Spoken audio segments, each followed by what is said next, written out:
All right, this is MMRNN Neuromuscular Treatments 1. Today we are on our 8th demo where we're going to talk about the Erector Spinae group and how to treat them. When we're working with the Erector Spinae group, typically we're addressing the Erector Spinae because we want to affect change in the curves of our spine. Whether it's hyper or hypolordosis, hyper or hypokyphosis, or again, hyper or hyperlordosis in the cervical spine. We'll also find ourselves doing work in the Erector Spinae when we're working with our clients who have functional or structural scoliosis, or maybe just more of an acute misalignment, which happens quite often when we have clients who've been doing some sort of asymmetrical rotational work. Oftentimes our golfers present this way, or after people have decided to pick up doing some yard work and they've been doing a lot of shoveling, or in the winter when we're shoveling snow, you'll find a lot of very acute rotations in the vertebrae that are causing a lot of discomfort in our clients. So first thing we're going to do is take a look at Cassandra's spine and just take a look at the curves. So we've got the cervical spine, which has a nice lordotic curve. If I just glance at Cassandra's cervical spine, what I notice is that she's got hypertone through the left side of her cervical spine. If I put my fingers in there and palpate just a little bit, what I feel is I get down towards C7, which is the big, lumpy, sticky, outy spinous process. With Cassandra's is basically right at the center of her little tattoo. Very sweet. So we get in there, on that left side, I feel that spinous process is ever so slightly to the left of where the spinous processes are above and below. And you can be specific and count those spinous processes and know exactly which cervical vertebrae you're on. Or you can just be like, it's around C5-ish. So I know I'm going to want to do some work to soften the Erector Spinae group on this left side there to help allow that vertebrae to migrate a little bit more towards center line. What we also noticed with Cassandra is, as I said, C7 is a really obvious vertebrae to find because it generally sticks out on our clients. It's a very prominent one. Cassandra's does not really stick out, at least not much. And that's different from what you normally find. Why that's sticking out is because it's generally the transition of this lovely kyphotic curve of the thoracic spine into the lordotic curve of the cervical spine. And so you have that prominence. Cassandra doesn't have that. And as if you look at her upper thoracic, it's actually incredibly flat. It's almost scooped out here. This is going to be an upper thoracic spine that has a bias towards extension, or we can also say has a bias towards a lordotic shape. This is something that can cause a lot of discomfort for people, particularly in between the shoulder blade, because a normal curve is going to be a little bit more in flexion, a little bit more of this kyphosis, normal kyphosis that we're looking for here. So this is a section of Cassandra's spine that I would like to do some work in the Erector Spinae to encourage more flexion availability of the motion of these vertebrae. Then I come down and I look at her lower thoracic spine, and here we get into a very normal looking kyphotic curve. In normal, like a totally normal look, we would expect it to stay rounded to there, where obviously hers dips in, kind of starting at about T6. Remember, T8 is kind of generally at the bottom corner of the scapula, so it's a little higher where we start to lose that kyphosis. And we come down to about the bottom of the thoracic spine, which should be where we transition from this kyphosis into a nice lordotic curve. And as we see with Cassandra, these spinous processes are very superficial when we get down here. This right here is T12 right there. That's going to be L1 right there. And we should expect these to be already transitioning to that lordotic curve, but instead she's got kyphosis or a flexion bias right at this thoracolumbar junction, which we would like to see more extension availability in these vertebrae in Cassandra. Then as we move down into her lumbar spine, we start to see a little bit of rotation actually on the axial line of this. So what I'm seeing is a development, excessive development of the Erector Spinae group on this right side, where the left side, those Erector Spinae are actually underdeveloped in comparison to what I feel on the right side. So I would like to do a little bit of work to address that. What's really interesting about the spine curves is so often you will see an opposite pattern on one curve of the spine to another. So I'm not surprised that kind of originating at this thoracolumbar junction that we've got some excessive muscle development, a little bit of pulling these vertebrae towards the right side here. And I see the exact opposite pattern right up at the cervicothoracic junction, where on the left side, we're seeing some tension in those Erector Spinae that's gently pulling those lower cervical vertebrae over to that side. So with Cassandra, those are four things that we're gonna kind of address as we take care of her Erector Spinae group. So first off, we're gonna do some work to normalize all of these curves in Cassandra. So to do that, we are going to want to work and release the Erector Spinae in the lower cervical upper thoracic spine on the left side. And we're going to want to stimulate the Erector Spinae to do a little bit more work in that same zone on the opposite side. Then we're going to come into this upper thoracic zone where we have this tendency towards extension. We would like to encourage these vertebrae, particularly the facet joints, to spend more time in a little bit of flexion. Now this is tricky for us as massage therapists because our tools are always downward pressing, right? And as I press down into my client's spine, I'm forcing these vertebrae into extension. No matter where I'm pressing downward on the spine, I'm always asking for extension. But these have too much extension in them. So I'm going to want to come up with a way to support these Erector Spinae without jamming these facet joints closed. But an extended spine is going to have chronic tension in that Erector Spinae group. So I'm definitely going to want to spend some time releasing this tissue to encourage a bit more flexion, but do it in a fashion that's not closing those facet joints into extension. So to do that, I'm going to work with the facet joints, and my pressure is always going to be downward as opposed to downward meaning inferiorly. Poor use of words there. It's going to be inferior glided because that is going to work on not compressing her into extension.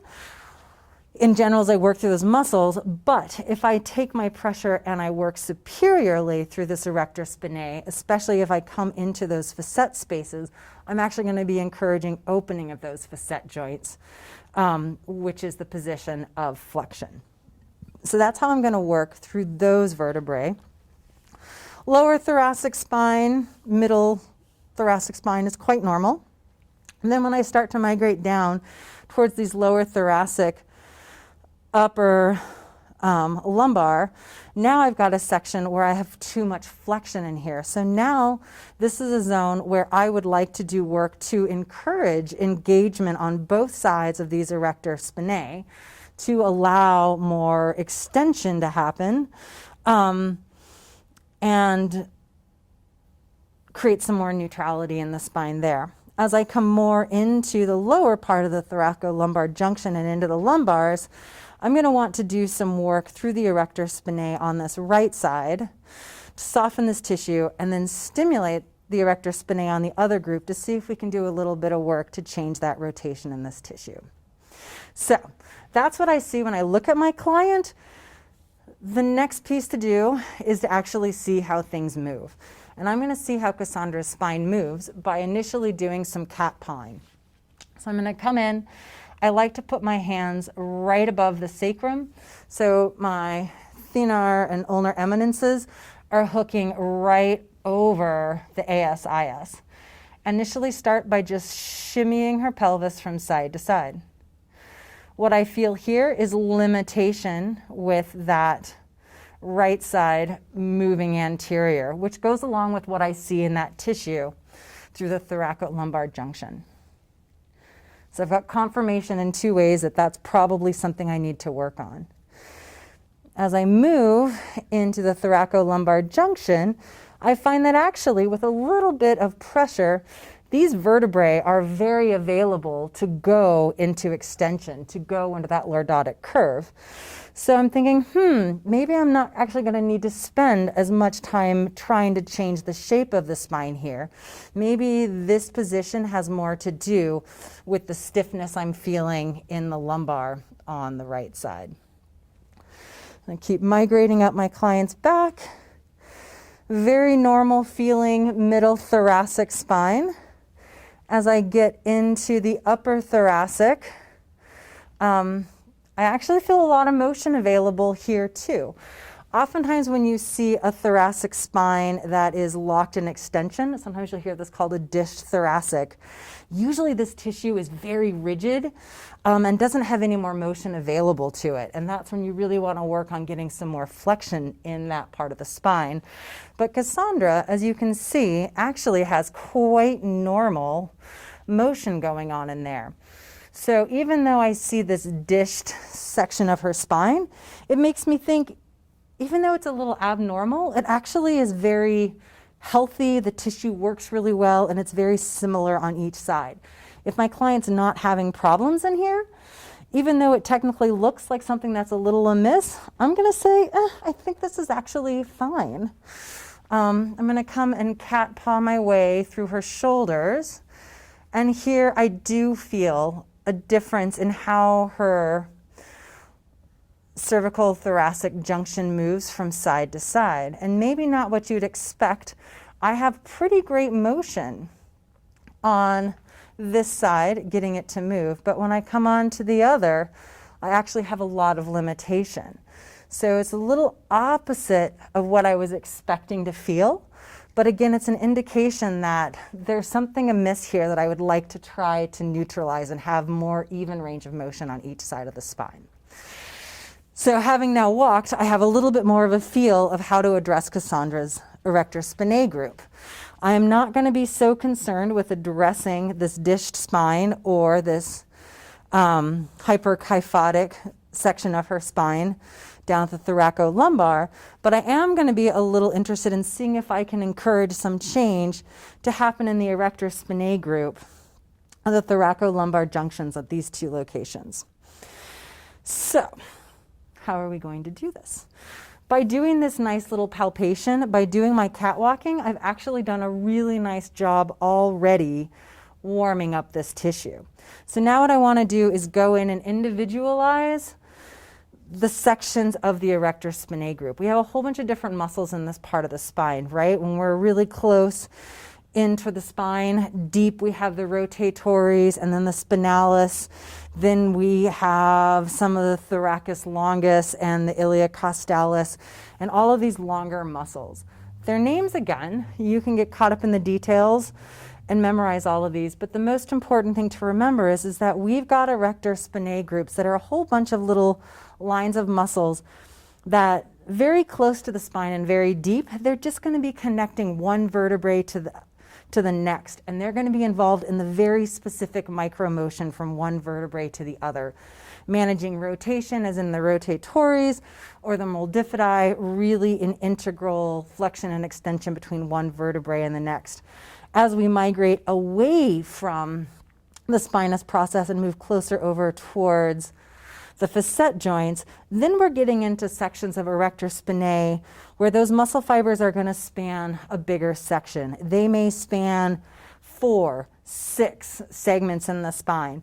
As we get even more lateral into that Erector Spinae group, we're now dealing with muscle segments that are going to span and connect part of the cervical spine into the thoracic, or span the entire thoracic, connect the thoracic into the lumbar, connect the lower thoracic all the way down into the sacrum.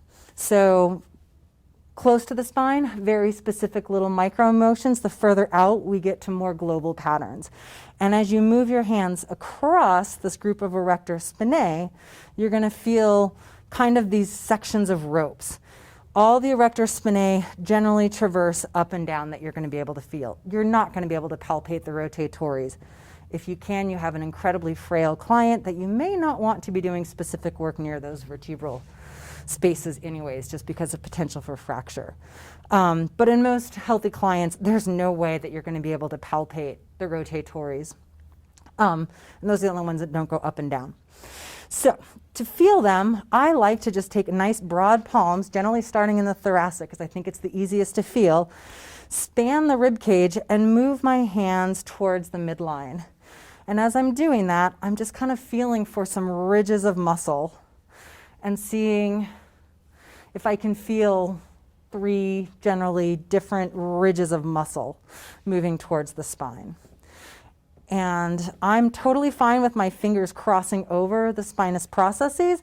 I'm just going to make sure that my pads of my fingers don't put downward pressure on the spinous processes. I'm just going to migrate up and over these guys, start to get a feel for these erector spinae.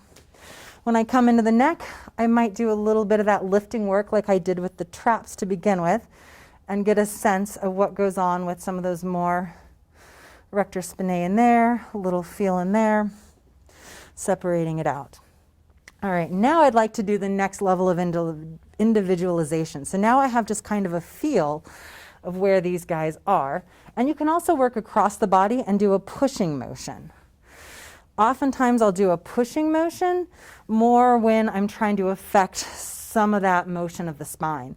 So for Cassandra, I'm not interested in pulling the tissue towards this side because the tissue is already pulled that way. Over here, I'm going to be more interested in pulling the tissue towards me. So I might come to the other side of the body and push, or I might come to this side of the body and give a gentle little pull. Conversely, when I'm up here at the CT junction, I'm going to be more interested in pushing this tissue away to facilitate the change that I want to create in this part of her spine. So a little bit more identification there. Then I'm going to come in with my fingers. I'm going to hook into this little raking position, and I'm going to start kind of at a section in the spine that I feel is really available to me. And I'm going to slide my fingers in the laminar groove. So I'm right in between the spinous process and right on that laminar groove. And I'm just kind of going to shake through that zone and walk down the spine. And in doing so, I'm getting a little bit more confirmation if I have a vertebrae that's a little bit rotated. As I come into this zone in Cassandra, which we know is a little bit more dished, I feel that this tissue is very rigid. There's not much availability for me to get any wiggle in that tissue, which lines up with a spine that has more extension in there and not as much flexion availability. So just kind of jiggling through that. And I will say Cassandra has dancing in her past, and this is really common in dancers or military people who've had that very erect posture. Oftentimes they train this. Just interesting to note. So I'm just separating, trying to get and separate this first line of erector spinae. Now as I get down here to this section that is bowing, that I'd like to soften this tissue, there's a big mound of tissue here. And what's really interesting is if fascially, if we take that mounded tissue and we actually encourage more mounding of it, aka moving more of that tissue towards the spinous process, fascially, if we mound more tissue on top of the mound, it encourages the mound to sink into extension. So as I'm going through fascially separating out the lines of the erector spinae, when I come into this zone that I'd like to encourage a bit more lordosis in it, I'm going to really make sure that my pressure is towards the spinous process. And if you're not sure, oftentimes try going the other way and see how it feels. When I take this tissue and I pull it towards me, I feel like I can just take this tissue for forever. I'm not really being effective at all. Maybe you can even see that. Whereas if I take this tissue and move it towards the midline, you can feel that I've got some resistance from the tissue and I'm encouraging it to move with me. Can you feel the difference, Cassandra? Yeah, it feels much better. Yeah, and it generally, also you can always ask your client, does it feel better for me to push this way or pull this way? And they'll let you know. So now I've separated that first line, separating the nuchal ligament from that first round of Erector Spinae. I'm going to kind of now, it's a lot more easy for me to feel this next round of Erector Spinae. So I'm going to come back up to the CT junction, slide my fingers just laterally of that first round that I just went through, and I'm going to do the same thing, following this down. Oftentimes you're going to find a lot of little ropey muscles in here, especially if you have a bit of a dished spine like Cassandra's. And I'm just going to take my time letting my fingers kind of fish through and down. If I feel some ropiness, I'm not going to keep flipping over it. I'm going to reduce how much I'm migrating my fingers side to side and move through there. So opposite to this part of the spine where I want to encourage more lordosis, this part of her spine I'd like to encourage more kyphosis.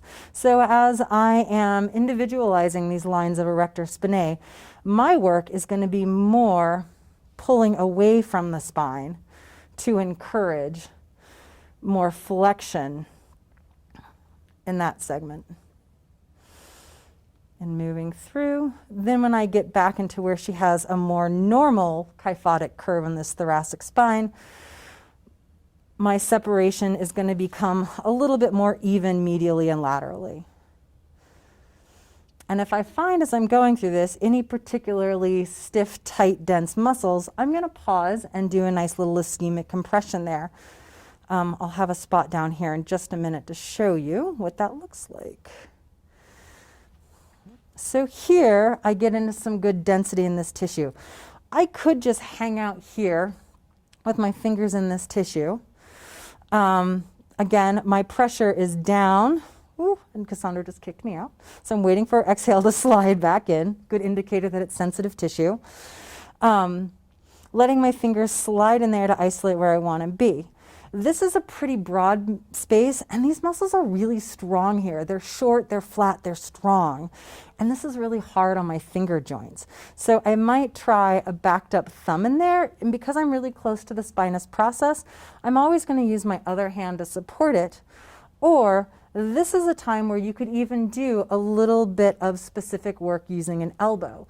Definitely if you're going to use an elbow, I'm going to want to take my non-working thumb and I'm going to want to support a space between the spinous process and where I'm going to be setting my olecranon on. And I'm just going to set my olecranon gently on there. I'm not digging down. I'm gently setting it there, and I'm just kind of fishing my elbow back and forth, in and out, letting it settle into that tissue. And then I'm just going to hang out. When I'm using my elbow here, I've got my thumb as a guide finger protecting any structures. It's also keeping my thumb from jumping off of the muscle tissue, and I'm hanging out in there. If I'm not getting change, I'm going to flicker my fingers. This puts the slightest bit of vibration into that ischemic compression. Also note that my hand is really nice and soft.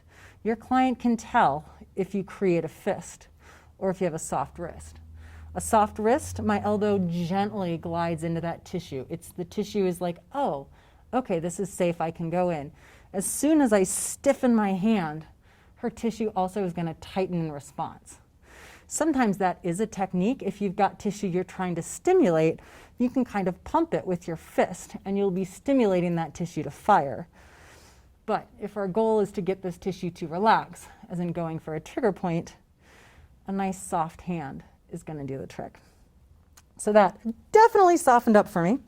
I'm going to keep migrating down. I've got a few more spots in here that are really resistant, so I'm going to move down and do another soft ischemic compression in here.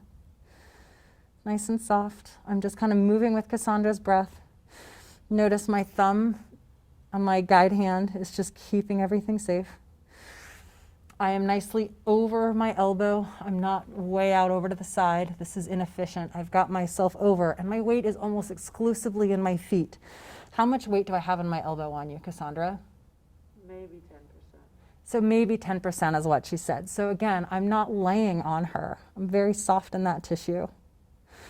I'm going to jiggle out and I'm going to reposition just a little bit lower because I have a whole line here that's very resistant.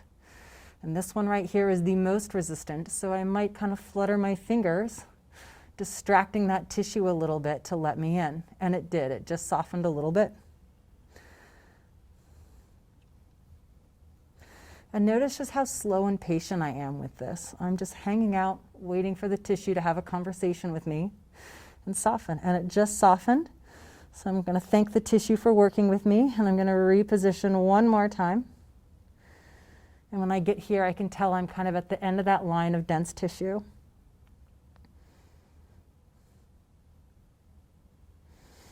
And I'm just going to jiggle through it.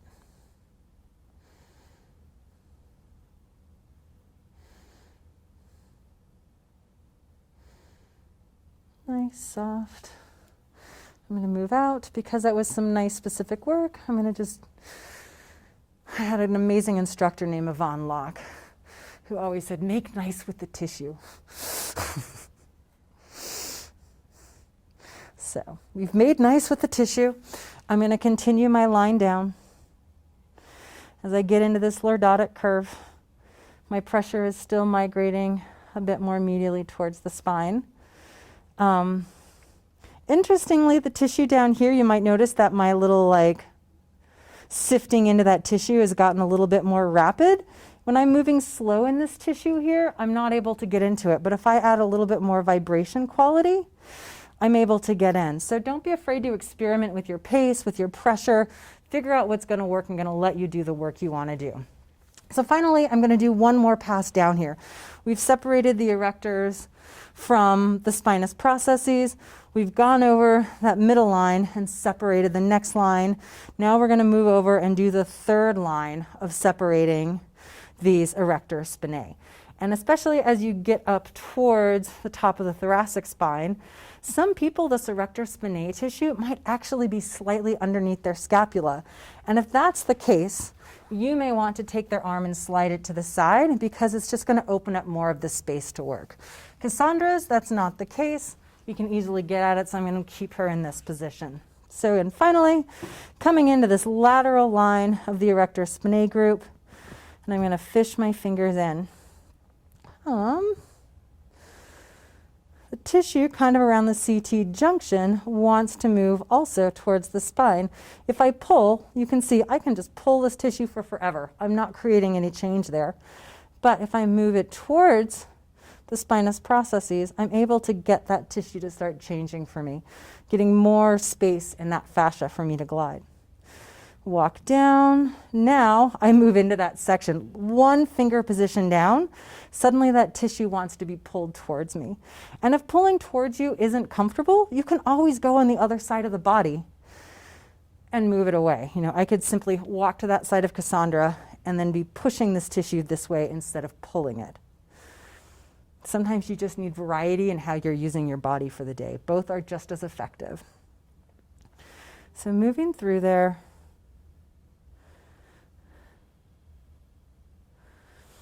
Now I'm migrating towards that part of her thoracic spine that's much more normal. My pressure can go down. But as I'm here, I'm finding a really good density in some of this longissimus tissue. And I'm going to kind of play around in there, see what I feel. And I would like to do a little bit of ischemic compression work in here. Cassandra's pretty bony here, and I am effectively right over the facet joints here. I don't want to use an elbow here. There's just not enough tissue. I'm going to be on bony tissue here, and it's going to be uncomfortable. So I'm going to want to come in with the thumb and do an ischemic compression. With these muscles, we have a tendency to want to come from the top and press down on them. This is where so oftentimes the muscle is going to have a little contraction fighting you, and it's going to flip your thumb off. You're not going to hurt your client, but it's going to feel like really sloppy work. So whenever I find something like this, I am going to decide if I want to move the tissue towards the spine or away, and I may do that by what feels right in the way the tissue wants to go or the way it works for my body. Fortunately, if I want to move this trigger point laterally, Cassandra's tissue is just moving there really easily, so it's not available to me because this would be really bad biomechanics. If I actually found that this is the way I wanted to do this, I would just simply spin my body around and do the work from this side. But what I'm feeling with this trigger point here is that it wants to, I've got more resistance if I move it towards the spinous process. So I'm coming right to the lateral edge of that density in tissue, engaging my pressure slightly downward and then inward. So I'm effectively taking that tissue density and I'm trapping it between my thumb and the mound of tissue approaching the spinous process. So I can't get kicked off this muscle. Again, if I was coming straight down, it would be easy for me to slide either side. But here, I've got nice connection with that tissue. I'm not going to get moved around. And so I'm just going to hang out. And again, a backed up thumb, and then I've got my other fingers are feeling kind of checking in on the tissue. Sometimes when your client breathes, you might get kind of wiggled around a little bit, which I just did. I'm just going to reposition and settle in again. I know that I need to pay better attention to my client's breathing and move with it. All right, nice settling in there. I'm going to come back to walking down this line of tissue. When I get in here, I actually feel a lot of stiffness in this rib cage. I'm just going to mark that as something I'd like to take care of later, but to do some rib cage work, I might grab across my client and just actually move this rib cage and just kind of press it side to side and see where it wants to go. And I'm going to put that in my thought bonnet for something I want to take care of. If my client's coming into me because they've got kind of some shoulder stuff going on, and I'm taking care of the Erector Spinae, and I notice that this side of the rib cage is not moving as much as the other side, I'm like, oh, the scapula sits on top of this rib cage. This is probably something I want to take care of. I want to investigate things like the intercostals, the lats, serratus anterior. All those suddenly become like little light bulbs of things I want to check out. But going back to the Erector Spinae, I'm just going to keep following this line down. I get down here towards this section that I've got that I'd like some more lordosis in, and I kind of feel what that tissue is doing. It still wants to be moved towards the spine. Having done some trigger point work in there, this tissue is a lot more available. When I'm right here, I'm feeling the Erector Spinae group is very available to me to move, but deep to it, I'm on something very firm that's very unwilling to move. That turns out to be the quadratus lumborum. So we're going to take care of the quadratus lumborum later this term, but for right now, I just noticed that. I might just kind of hang out here for just a second, but what I'm going to do is put it on my to-do list. Okay, when I'm done with this Erector Spinae with Cassandra, I'd really like to check in with the quadratus lumborum. I know I've got some issues going on this side. I'd like to see what's going on with the other side. It also might make me think, I want to check out the iliopsoas on this client as well. But moving through, I've done a really nice job kind of following through this whole line. So I find it really fun to work with the spine curves. It kind of ends up being a mental puzzle. You can either get into all the details mentally of what you want to do. You can also completely rely on experimentation and what you feel underneath your hands.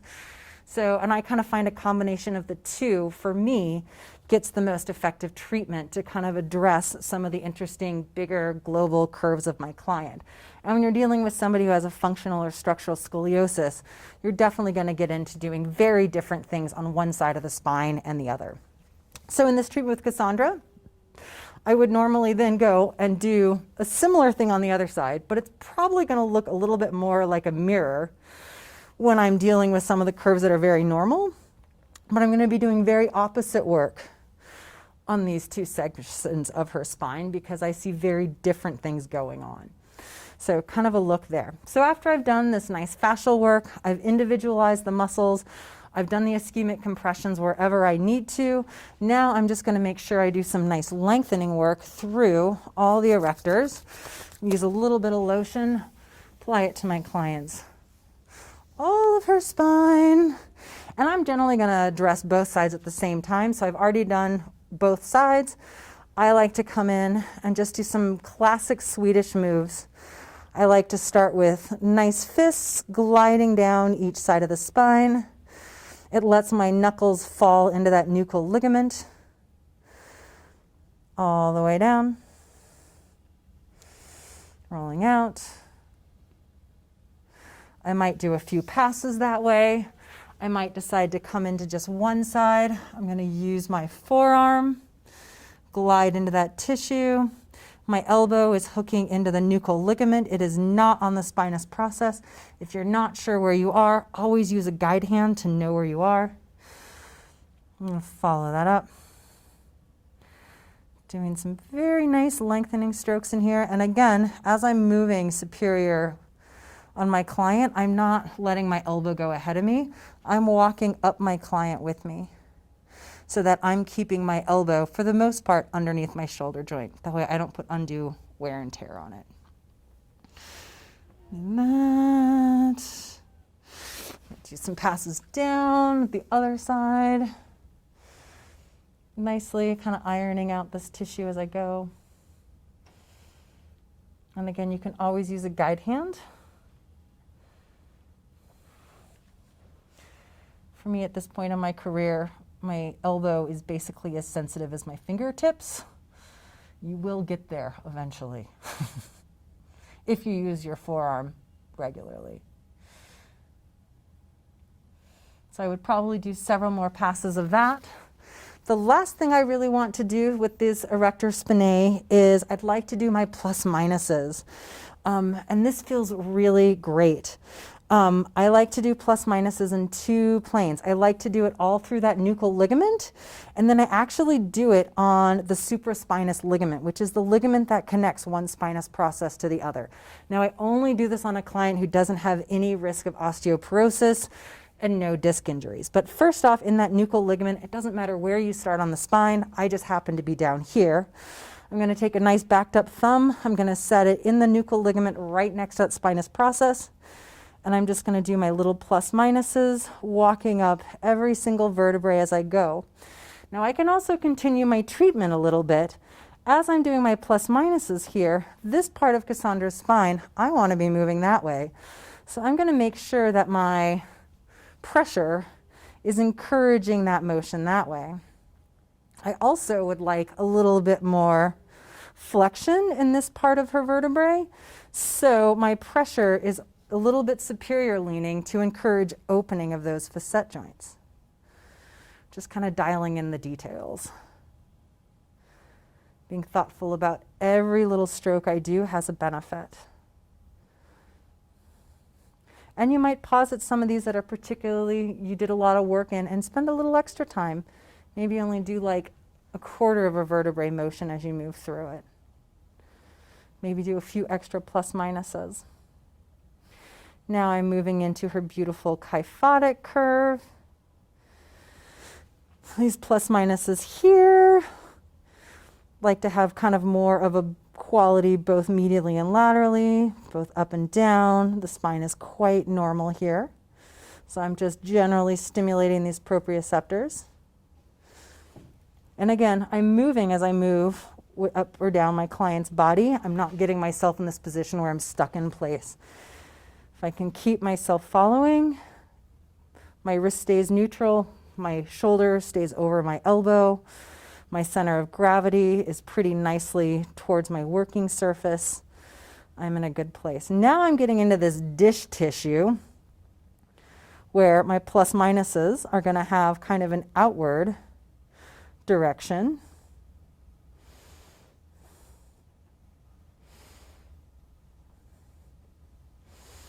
All the way through, taking that all the way up into that lower cervical. You can, if you want, even take an elbow, guide it through that nuchal ligament and follow it all the way up if you want. I would only do this once you're really comfortable with control of that olecranon process. And if I am going to do that, I always have a thumb as a guide finger and just kind of strip out that nuchal ligament.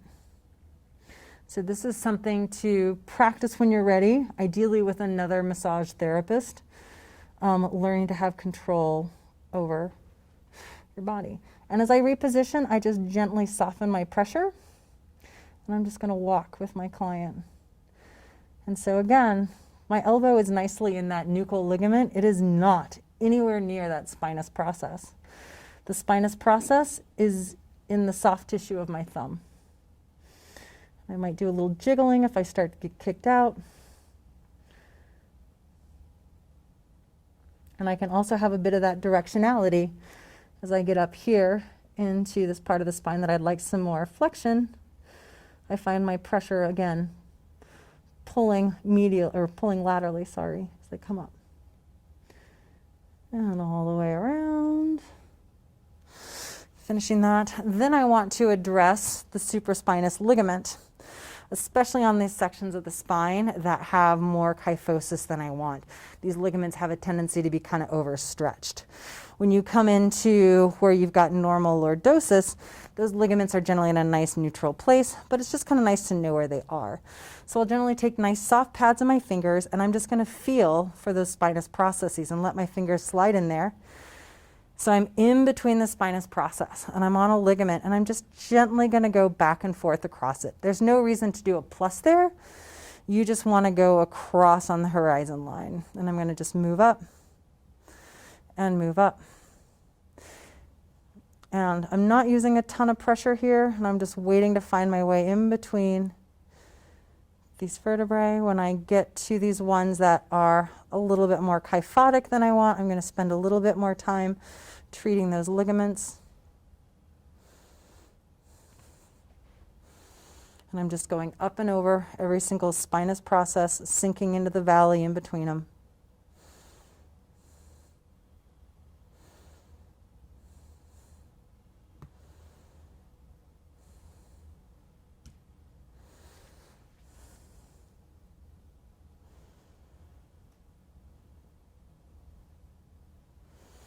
Almost to the end. And again, I am not going to do this with my client prone on their cervical spine because I don't want to mash their face in. But when I have my client supine, I can do that same sort of work through the cervical spine.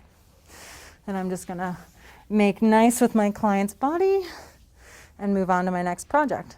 So that's how in neuromuscular therapy we're going to think about and address all of the curves of the spine. Thank you, Cassandra. Thank you.